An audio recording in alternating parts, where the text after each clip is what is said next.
નમસ્કાર વાલા વિદ્યાર્થી મિત્રો, સ્વાગત છે તમારું આપ સૌની સીઆરટી ચેનલ ગુજરાતી સાહિત્ય વિદ નિકુંજ યુટ્યુબ ચેનલમાં હું નિકુંજ પરમાર આપ સૌનું તહેદીલી સ્વાગત કરું છું। તો મિત્રો, વિડીયો શરૂ કરતાં પહેલાં મિત્રો તમને એક રિક્વેસ્ટ કરી છે। મિત્રો, અમે તમારા માટે ગમે ત્યાંથી ગમે રીતે માહિતી પહોંચાડીએ છીએ। તો મિત્રો, તમે પણ તમારી ફરજ આવે છે, તમે પણ આ વિડીયોને લાઇક કરો, કોમેન્ટ કરો, શેર કરો। જે બને છે મિત્રો લાઇક કરવાથી તમારા જે ફ્રેન્ડ્સને પણ આ વિડીયો શેર થઈ જશે મિત્રો। તો અવશ્ય લાઇક કરવાનું ભૂલશો નહીં। તો મિત્રો, ચાલો મિત્રો વધારે સમય ન બગાડતા આજના વિડીયોની શરૂઆત કરું છું। વધારે સમય ન લેતા, કેન્દ્ર સરકારની જેમ ગુજરાત સરકારે પણ તેમના પેન્શનો અને નિવૃત્ત કર્મચારીઓ આપી અદ્ભુત ભેટ। તો મિત્રો, એના વિશે આપણે વિડીયોમાં ચર્ચા કરીશું। તે પહેલાં મિત્રો, વોટ્સઅપ ગ્રુપ, ટેલિગ્રામ ગ્રુપ બંને બનાવે છે અને લિંક ડિસ્કશન પૂછું મિત્રો જોઈન થઈ જજો। તમને આ ચેનલ પર સરકારી કર્મચારી, નિવૃત્ત કર્મચારી, પેન્શન ધારકો માટે હરેક અપડેટ, પગાર બાબતે, ડીએ બાબતે અને કોઈ પણ અપડેટ આવે તમે જાણ કરવા મળશે। ચેનલ સબસ્ક્રાઈબ કરીને બેલ આઇકન બટન દબાવવાનું ભૂલશો નહીં। તો મિત્રો, આજે રાજ્ય સરકારે તેના કર્મચારીઓની પેન્શનો માટે મોંઘવારી ભથ્થામાં ડીએ નોંધપાત્ર વધારો કરવાની જાહેરાત કરી છે। જ્યાં 4% વધારો દર્શાવે છે। સત્તાવાર આદેશો જારી કરીને આ નિર્ણયથી ઝડપથી પાલન કરવામાં આવ્યું હતું।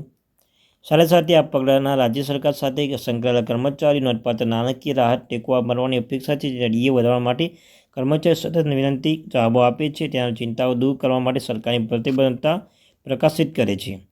જ્યારે સરકારે મોંઘવારી ભથ્થામાં ડીએમાં વધારો કરે છે, ત્યારે તેના પ્રોગ્રામ કર્મચારી મળતા મોંઘવારી ભથ્થાને સીધી અસર કરે છે। તેના કારણે તેમના પગાર અથવા પેન્શન નોંધપાત્ર વધારો થાય છે। જ્યારે આપણે ડીએની વિભાવના અભ્યાસ કરી છે, તેનું પદ્ધતિ વધુ સ્પષ્ટ બનશે। અનિવાર્યપણે જેમ જેમ ફુગાવાનો દર વધે છે, તેમ તેમ પૈસાની ખરીદ શક્તિ ઘટે છે। પરિણામ, જો તમારા પગાર વધારો ફુગાવો દર સાથે મેચ કરવામાં અથવા પતાવવામાં નિષ્ફળ જાય તો તમારી વાસ્તવિક કમાણી ઘટાડો સૂચવે છે। આમ ડીએ અને ફુગાવો વચ્ચેનો સહસંબંધ સમજવાથી બદલાતા આર્થિક પરિસ્થિતિઓ ધ્યાનમાં રાખીને પગાર ગોઠવણી ગતિશીલતાઓ સમજવા મદદ બને છે। ડીએ હાઇક 2024 અનુસાર દેશમાં રાજ્ય સરકારોને સક્રિયપણે તેમના કર્મચારીઓ અને નિવૃત્ત કર્મચારીઓ બંને માટે ડીએ વધારી રહી છે। આ પગલાંથી મોટી સંખ્યામાં વ્યક્તિઓના લાભ થવાની અપેક્ષા છે, જે હોળીના તહેવારો પહેલાં સમયસર સંકેતો તરીકે ફરજ આપે છે ફરજ બજાવે છે।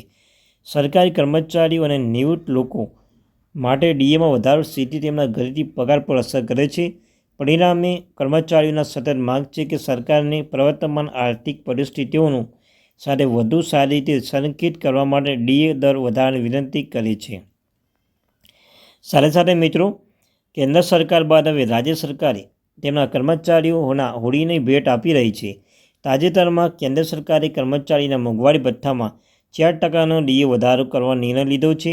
જે બાદ હવે ઝારખંડ, કર્ણાટક સરકારે પણ રાજ્યની કર્મચારીઓને ખુશખબર આપી છે। ઝારખંડ સરકારે રાજ્ય સરકારના કર્મચારીઓ મોંઘવારી ભથ્થામાં ડીએને 50% સુધી વધારી દીધો છે અને અત્યાર સુધી 46% હતો। તો મિત્રો, આવી નવી અપડેટ મેળવવા માટે આપણી આ ચેનલ ગુજરાતી સાહિત્ય વિદ નિકુંજ યુટ્યુબ ચેનલને સબસ્ક્રાઈબ કરવાનું ભૂલશો નહીં। Thank you very much watching my video. જય હિન્દ, જય ભારત। મળીશું નવા એક વિડીયો સાથે।